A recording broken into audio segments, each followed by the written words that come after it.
All right, today we're going to be solving systems of equations using matrices. So you're going to want to get out your notebooks because we are going to be taking some notes.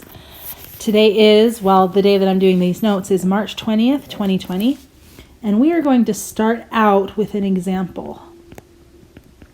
So let's say, excuse me, that I give you this system of equations. The first equation I give you is 8x plus 9y equals 15. And the second equation is 7x minus 6y equals 27. Now, we actually have already learned to solve systems like this by using either graphing, or we can use substitution, or we can use that elimination method that we did in our last video. Today we're going to be talking about how to solve this using matrices, and I'll be honest with you, when we solve with a matrix, this actually is a very simple problem that we probably wouldn't solve with a matrix because there are easier ways. But when we start to get into bigger problems where you have 3 or 4 or 5 or more equations, a matrix actually becomes a better way to do it. But for our purposes, since we're just barely beginning with matrices, I'm going to show you how to solve just this very small, simple equation using a matrix. Now, when we solve with matrices, we're going to use a method called Gaussian elimination, which is spelled like this. Okay, Gaussian elimination is named after a mathematician named Gauss, who was the one who first played around with this method of solving using matrices.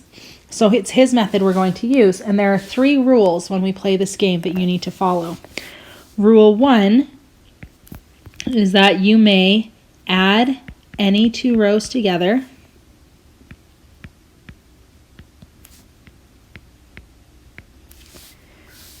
Rule 2, you may multiply any row by a number.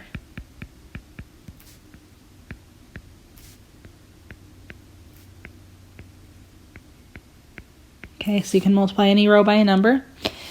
And rule number 3, the third option you have, you may switch any 2 rows.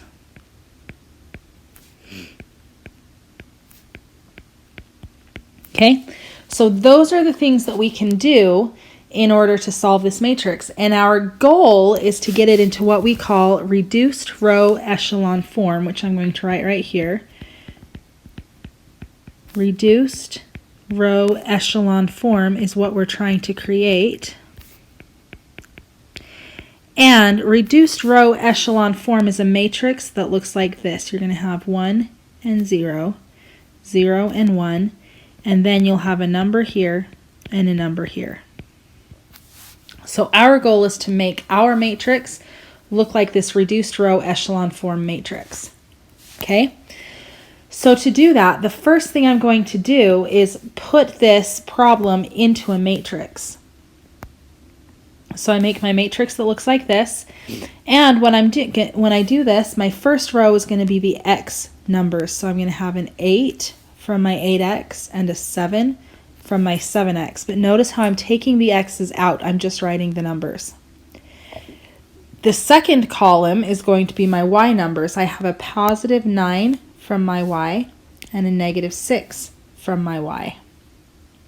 Then I'm going to put a little line right here to represent my equal sign, and I'm going to write down my answer. So we have our top equation was equal to 15 and our bottom equation was equal to 27. So here's our matrix all set up. Now remember, we want to make this matrix look like this reduced row echelon form matrix, and to do it, we can do any combination of these 3 things. Now, I have found when I do this, it's easier if I try to get at least one of those zeros into place first. So I'm going to start by trying to get one of the zeros into place. Now, to do that, I'm looking at this matrix, and I think that it would be a little bit easier if I'm going to go ahead and get this 9 right here to turn into a 0. So to do that, I'm going to go ahead and multiply this first row. So I'm going to write down that I'm going to take row 1, and I'm going to multiply it by 2 and write my answer as row 1. That will turn that 9 into an 18. And then with my second row, I'm going to go ahead and take my second row multiply that row by 3, and write that answer as row 3. Okay, so if I do this, then here we go. My first row, I'm going to be multiplying it by 2, and I'm going to multiply everything by 2. So I have 8 times 2 is 16. 9 times 2 is 18. And 15 times 2 is 30. My second row, remember I said I was going to multiply by 3, so I'm going to put a little times 3 off to the side so I can remember. I have 7 times 3, which is 21. Negative 6 times 3 is negative 18. And 27 times 3 is 81. And here is my brand new matrix. Now, it's helpful if you keep track of the moves you've made. So that's why right here I've written down those moves, and I just went ahead and combined 2 moves into one. You can do them separately if it makes it easier for you to keep track of, but I just did them 2 moves in one. And that's helpful because now if you look at this matrix, you notice that in my Y column here, I have the same number but different signs, just like I did when I did elimination. So now that I have that, I can go ahead and add these 2 rows together. So I'm going to take my row 1 and add it to row 2 and write my answer on row 1. This means that row 1 will be changing, but row 2 is not. Row 2 is going to stay the same. So here's my second matrix. My X column, I have 16 plus 21, which is 37. I have 18 minus 18, which is 0. And I have 30 plus 81, which is 111. Now, I haven't actually done anything to change row 2. So row 2, I'm just going to go ahead and copy. I have 21, negative 18, and 81. Okay? Well, now that I have that 0 in place, it's really easy now to get the 1 into that row. All I have to do is divide this top row by 37, and that will turn this 37 right here into a 1. So I'm going to go ahead and do that. I'm going to take my row 1 and divide it by 37 and write my answer on row 1. Now, row 2 you can leave alone, but I like to have those numbers as small as possible because it makes it easier for me to think about it. So in this same step, I'm going to go ahead and take row 2 and divide it by 3 and write my answer on row 2. That's just going to make the numbers in row 2 a little smaller and easier to work with. So if I do that, 37 divided by 37 gives me a 1 here on row 1. 0 divided by 37 is still 0. And 111 divided by 37 is 3.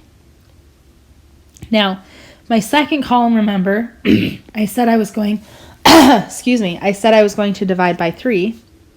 So 21 divided by 3 is 7. Negative 18 divided by 3 is negative 6. And 81 divided by 3 is 27. So now this is my matrix. Notice how this top row looks great. I have the 1, the 0, and the number, which is exactly what I want. So now it's going to be the bottom row that I'm going to need to change and adjust. So here we go. I'm going to go ahead. I'm thinking I would like this 7 right here to be a 0. So to do that, if this 1 that I'm looking at were actually a negative 7, I could add the rows together. So I'm going to start by just turning this 1 into a negative 7. Don't worry, we'll put it back as a 1 later.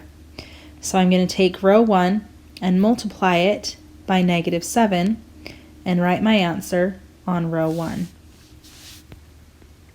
So if I take that first row and multiply it by negative 7, I will have negative 7. 0 times negative 7 is still 0. And 3 times negative 7 is negative 21. Now I haven't done anything yet to the second row, so I'm just going to recopy it. I have 7, negative 6, and 27. Okay? Well, now if I add those two rows together, my 7s here will add together and equal 0, which is kind of what I was hoping for. So I'm going to do row 2 this time. I'm going to take row 2, add it to row 1, and write my answer as row 2. So if I do that, my first row I'm not actually changing, so I'm just going to rewrite it as -7, 0, and -21. But my second row, I have 7 plus -7, which is 0. -6 plus 0 is -6. And 27 plus -21 is 6. Okay, so I know this looks pretty ugly, but we're almost there. Now I just need to get my 1's back. So in my first row here, if I take my row 1, I can divide it by -7 and write my answer as row 1, and that will put this 1 right here where that -7 is currently. And in the same step, I'm going to take my second row, row 2, and divide it by -6, because that will turn this -6 into a 1. And I'm going to write that answer on row 2. So again, I'm taking row 1 and dividing it by -7, and row 2 and dividing it by -6. So on this first row, I have -7 divided by -7, which is 1. 0 divided by -7 is 0. And -21 divided by -7 is 3. On the bottom row, I have 0 divided by -6, which is 0. -6 divided by -6 is +1, and 6 divided by -6 is -1. So here I am now in reduced row echelon form. Now this is why we'd want to do it. Remember how this first column right here was our x column, and this second column was our y column? So in our x column, we have that 1x plus 0y equals 3. Well, 0 times y is 0, so I can ignore it, and I just get that 1x equals 3. In our second column, or excuse me, in our second row, we have that 0x plus 1y equals -1. Well, 0 times x is also 0, so we can ignore that, and we just have then that 1y equals -1. So then I know the solution to this system, the point where these two lines cross, is the point 3, -1. And that is my final answer. Now on your assignment, I've only given you, I think, 4 of these to try out because it is a long process. You'll probably want to show your work on a separate piece of paper because it does take up quite a bit of paper. But go ahead and try out those problems on your assignment.